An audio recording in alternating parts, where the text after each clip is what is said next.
आज हम स्टार्ट करेंगे एक्सरसाइज नंबर 3.3। चैप्टर 3 की थर्ड एक्सरसाइज है ये। Size number 3.3। सही है। इसमें हमने वेक्टर्स की प्रॉपर्टीज पढ़नी है, properties of vectors. Properties of vector. सही है। पहले वेक्टर एडिशन की प्रॉपर्टी है, properties of vector addition.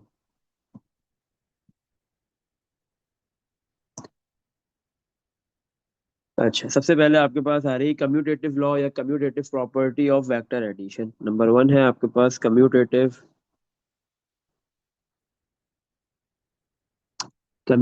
Law of vector addition.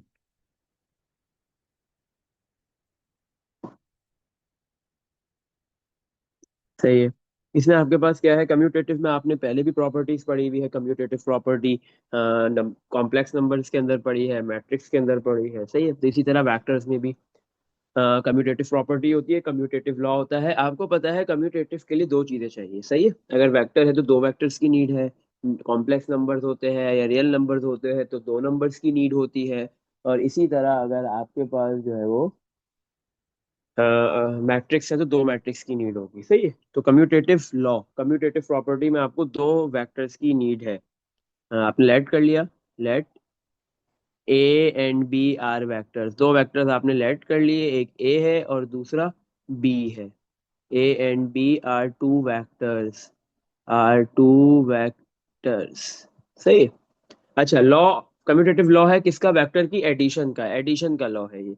तो आपके पास क्या होगा, A plus B, vector A vector B में ऐड होगा, किसके इक्वल आएगा, vector B plus vector A के। वेक्टर ए को बी में ऐड करो या बी वाले वेक्टर को ए में ऐड करो, आंसर सेम ही आएगा।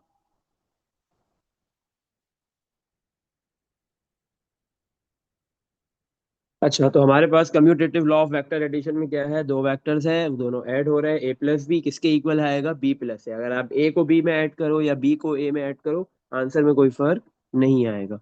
सही है? अच्छा, इसी तरह अब हमारे पास नेक्स्ट है associative law for vector addition. Next कौन सा लॉ है, एसोसिएटिव लॉ है।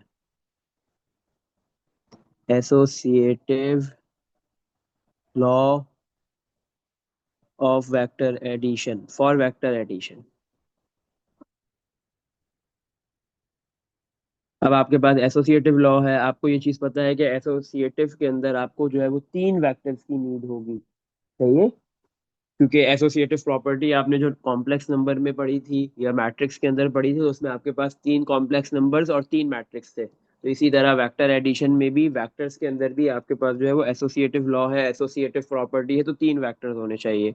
लेट कर लिया, एक वेक्टर है ए, दूसरा है vector B and third vector है आपके पास सी। आर थ्री वेक्टर्स, ये तीन वेक्टर्स है ए बी सी। तो एसोसिएटिव प्रॉपर्टी क्या है, ये एसोसिएटिव लॉ क्या है, वेक्टर की एडिशन का।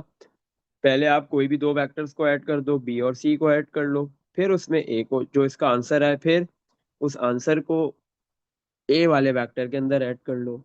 ये इक्वल होगा।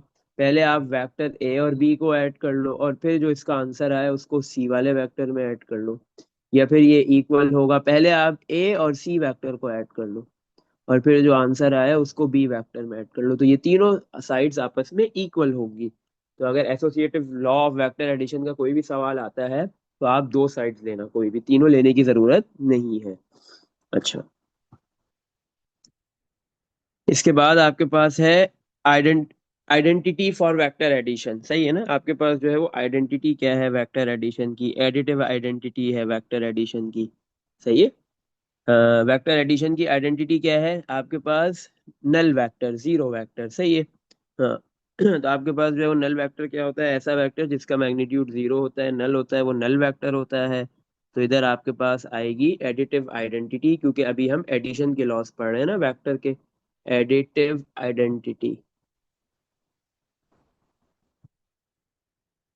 सही। तो आपके पास कोई भी एक वेक्टर है, हम्म, एडिटिव आइडेंटिटी। सही है। तो आपके पास जो है वो एक वेक्टर है ए, उस वेक्टर के अंदर जो है वो जीरो नल वेक्टर, ओ क्या है, जीरो वेक्टर है, नल वेक्टर है, सही है, वेक्टर ए के अंदर ऐड हो रहा है, तो आंसर क्या आएगा, वेक्टर ए। तो इसका मतलब ये जो जीरो वेक्टर है, this is the additive identity, vector O, vector O is additive identity, ये आपके पास एडिटिव आइडेंटिटी है, सही है। अच्छा, इसी तरह आपके पास एडिटिव इनवर्स आएगा, नेक्स्ट प्रॉपर्टी एडिशन की।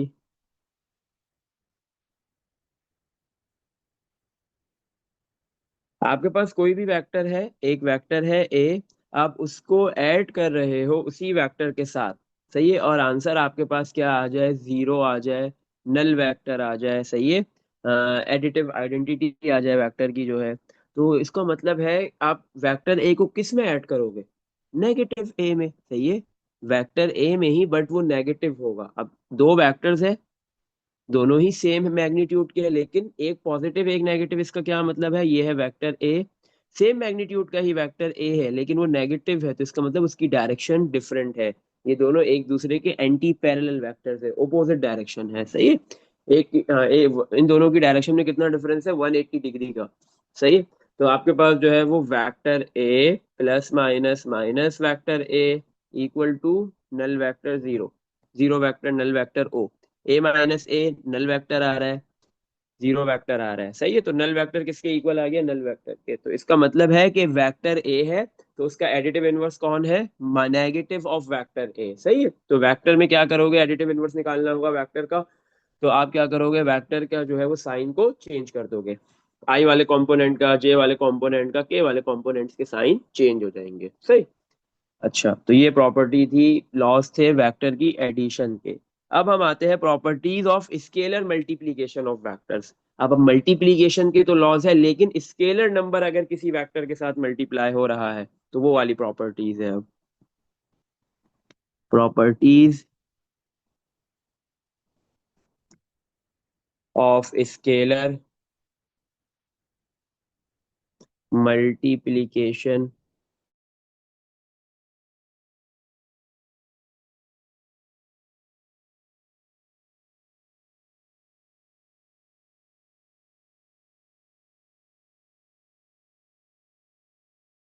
लॉ फॉर स्केलर मल्टीप्लीकेशन, इसमें भी कम्यूटेटिव लॉ है, commutative law for scalar multiplication. अच्छा, अब आपके पास क्या है, एक स्केलर नंबर एक वेक्टर से मल्टीप्लाई होगा, एक स्केलर वेक्टर से मल्टीप्लाई हो रहा है, दो वेक्टर्स की मल्टीप्लीकेशन अभी इस एक्सरसाइज में नहीं पढ़नी हमने, वो आगे पढ़ेंगे, जो डॉट प्रोडक्ट और क्रॉस प्रोडक्ट होते हैं वो उसकी नेक्स्ट एक्सरसाइज है, सही है। Commutative law for scalar multiplication,